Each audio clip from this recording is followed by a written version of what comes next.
me, I try to just lead by example. I think that to be a prime example of how you want people to be in their community, in their culture, and be able to be in society, you have to start where you're from. So I tell people, if you don't know where you're from, you don't know where you're going. And if you don't stand for something, you're gonna fall for anything. I didn't make it through high school. I went to about 25 different schools, lived in a lot of neighborhoods, good, bad, the worst, you name it. In Georgia, I was in a foster home. It was what we had to do. Economically, whether it was an eviction, whether it was, we didn't have lights, food, electricity, money, whatever it may be, but we survived. When I was in first grade, I lived in a neighborhood called North Miami. And in North Miami, I would go to school and the kids would make fun of my nose. They were like, Armando, you got a clown nose, Armando.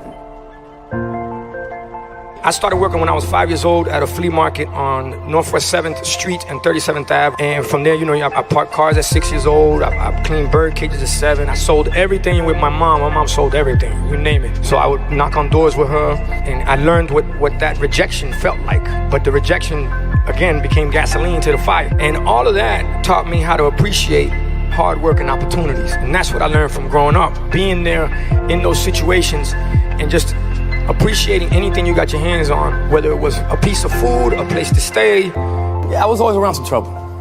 It came to a point I was doing something outside. My father had told me in Spanish, he said, Armandito, come here. I was taping pistols to the bottom of the car. Since when are you a mechanic? I'm like, oh boy. He said, you keep doing what you want to do. It's your life. But 2 ways this is gonna end up. I'm telling you right now. He said, dead or jail. The lessons from my youth that were very important to my success. Remember, when you're growing up in a certain environment, you can easily become a product of that environment. My environment was, you're either playing sports, you're selling dope, or you're going to prison and dying. It's that really that simple. That's the multiple choice, A, B, C, D, that's it.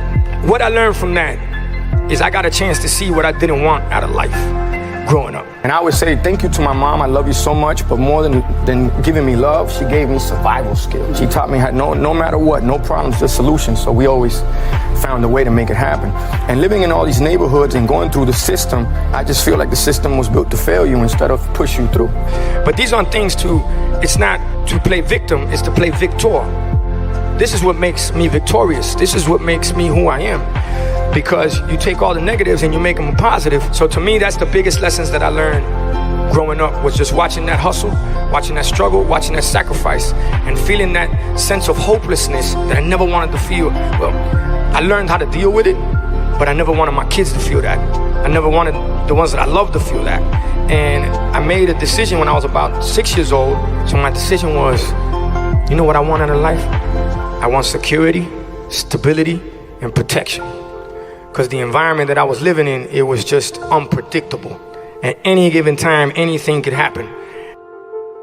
Miss Martinez was the one that told me, the biggest risk you take is not taking one. If it wasn't for her, I'd be dead or I'd be in prison. And I always thought about that. And it stays in my mind. So anytime I feel a little iffy about something, I just think about her. Take that risk, man. Take that challenge. It was so special to have somebody really say, hey, all I want from you is when you win an award one day, just mention my name and say thank you, because I believe in you. One of my best friends was Dominican. His name is Junior. And one day we were on our way, we're in the neighborhood. In the neighborhood, they used to fight dogs. It is what it is. It's a part of the culture. And we were on our way to a pit fight. Junior turns to me, he's like, that's your name. Your name's Pitbull. Got a little ring to it. I like that. Pitbull, Pit, yeah. And then as I did my research on pit bulls, they're stereotype dogs, as people feel that they're very aggressive, but they're not. They're a part of their environment. If they're in an aggressive environment, they become aggressive dogs. And I saw a fight in a pit. When it bites, it locks, it doesn't let go. It fights to the death for what it believes in. So you apply that to the game, you apply that to my life, you apply it to everything that we got going on.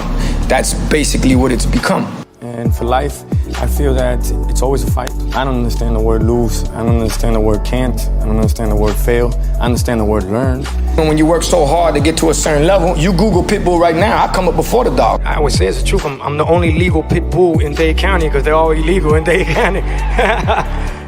And what I stand for is, I stand for the world. But anywhere I go in the world, I represent 305 Dade County, Miami to the fullest. If it wasn't for the city, I wouldn't be who I am. And that's what this pit fight for. I love the hustle, love the grind, love the fight. Why does it rejuvenate me? Because when you love it, they say when you do what you love, you'll never work a day in your life. And to me, I love that. I don't like things handed to me. I like to earn it. If you earn your keep, it's fair for you to fight for it.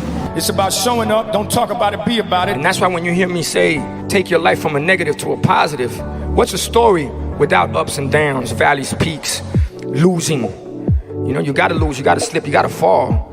Everybody does. They're not mistakes, they're must-takes.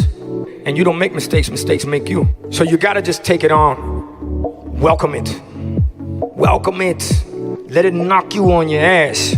You can knock me down, but you won't knock me out. Nobody gets on a roller coaster that just goes straight. And life's a roller coaster, baby. You want it to go up and down and tear and twist and do all of that, because that's what makes it worth living.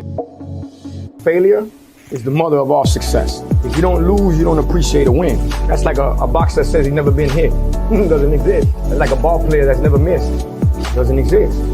But if you're able to pivot, always find a way to mutate, modify, then you'll be all right. But how does that happen? You gotta challenge yourself. You gotta take the risk. The biggest risk you take is not taking one. You gotta be able to think out the box and go, even though everybody's going right, I gotta go left with this one, but you're listening to your gut. I've been raised off of a lot of motivation. My mother, when I was younger, she would put Anthony Robbins tapes, you know, in the car. It's just always keeping me motivated and inspired, so I've always looked for positive ways. So I've done the same thing with music. Patience, passion, perseverance equals success. And working hard in the music game, you gotta give somebody a good product, make sure they like it. So the difference is my product, you don't snort it, you listen to it. And being an entrepreneur is understanding that the word no is a great word. And no, they taught me, and O means new opportunity. I love rapping, I love having a great time and telling a story. But what I like to do is show people growth, maturity, and evolution. So a lot of people tell me, like, hey Chico, how come you don't rap for the streets no more? I tell them, it's real simple, dog. I rap to get out the streets, not to stay in the streets. Even if you're in the streets, can you imagine? Why would you want to push the same product everybody pushing? Now you got to fight for territory. Now you got to fight for a spot. Now you got to fight for a hole. You got to fight for a trap. Imagine if you come up with your own product. Nobody looking at what you're doing. You got your own hole, your own trap, your own block, your own everything. Now you create your own city, your own world. So if you got good karma, then the law of attraction is going to give you great karma. So I think if you're a good person, good business, and work hard, create that reputation, and kind of the puzzle comes together. And the law of attraction, I believe it exists. I'm constantly writing down my goals because I'm writing records. Good thing is that once a record goes, it's basically like your goal is now out there in the universe and everybody's helping you on that goal. Listen, yes, they're party records, you're having fun, you're enjoying, but there's messages in here. You go from either hearing a record to really listening to the record, and then you start to connect the dots. You gotta envision it, you gotta focus, you gotta believe in it, and you gotta get used to the word no. The word no becomes yes. Simplicity is the key to success. So I'll round up that with this. In the word can't is can, in the word don't is do. In the word won't is one, in the word impossible is possible, and in the word impossible is impossible. Once you figure out you're possible, you can break through any barrier, any border, there's no limits, and you live life how you want to live it instead of life living you. My mother always told me nobody's dumb, nobody's stupid. It's just, you gotta figure out how you learn. It's almost like think of it as a garden. You plant certain seeds. Some grow quicker than others. Some take a little longer. Some need more TLC than others. But living in this society of instant gratification, I want you to understand this. It's a marathon, not a sprint. And more than anything, at a young age, understanding that it's not about the money. My mother always said, money's a passport, allows you to come and go, but it does not make you. You work hard for the money, so the money work hard for you. Money don't make you, you make money.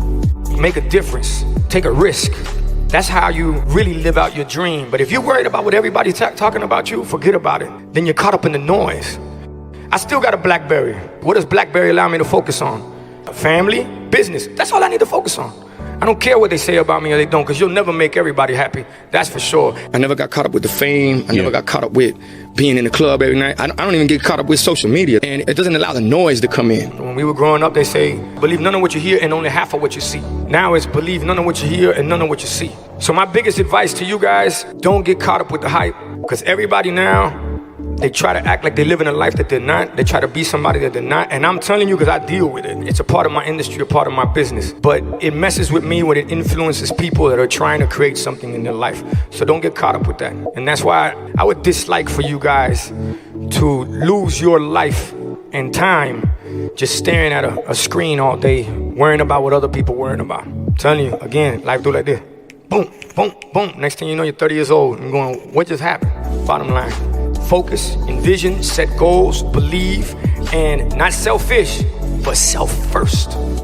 And what I mean by self first, love yourself first, help yourself first, believe in yourself first. Then you can love others, help others, and others will believe in you. But if you ain't in tune with yourself, believe me, you ain't fooling anybody but yourself. Right now, we're living in a society that they actually believe that perfection exists, which, by the way, it doesn't. And imperfection is what it is to be perfect. And when you have a society that's driven by followers and likes, forget about followers and likes. You should hang around leaders and unique. You gotta love yourself. And then you believe in yourself and you create things out of nothing, you know, from nothing to something. Every record that y'all seen that touched the world, that I've been very blessed. Thank God for that. Thanks to the fans for that. They told me it was not gonna be a hit. They didn't believe in it. All the execs was like, you're crazy. This is never gonna work. Every one that they thought was gonna be a hit, I threw it out the window because it didn't work. So what do you gotta do? You gotta listen to your gut. You gotta believe in yourself. You believe in yourself, others believe in you. You help yourself, you can help others. You love yourself, you can love others. It starts with you. Not from a selfish standpoint, but from a believing in yourself standpoint. And being willing to fail to be the fun part. That's the fun part. When people looking at you like you're crazy, that means you're doing something right. If you're worried about your credibility, it's because you were never credible in the first place. Because you're worried about what other people think about you. You got to go for it. And at first they're not going to see it, because to have vision is to understand everybody else is blind. But when they do, then everybody's on it. There's a slogan that I live by, which is, there's no losing, only learning. No failure, only opportunities, and no problems, only solutions. So when you look at life like that, anything that's put in your way, you look at it like, okay, this happened for a reason, for me to figure out another way to go. And for me, I've never really looked at anything as a low point, because I say it in the record, Time of Our Lives with Neo, every day above ground is a great day. So if you could look at life like that, then you can take it on, be motivated and inspired, and instead of expecting things, you appreciate them. So enjoy the ride, live life, don't let life live you. And you gotta live for the moment. Learn from the past, live for the moment, build for the future. But you gotta live for the moment. That's what living is about. When it gets easy, it becomes boring. And those tough challenges, what you gotta do is you gotta meet them face on, head on. Don't procrastinate. Don't leave something for tomorrow that you could do today. I'm telling you folks, why dream when you can live it?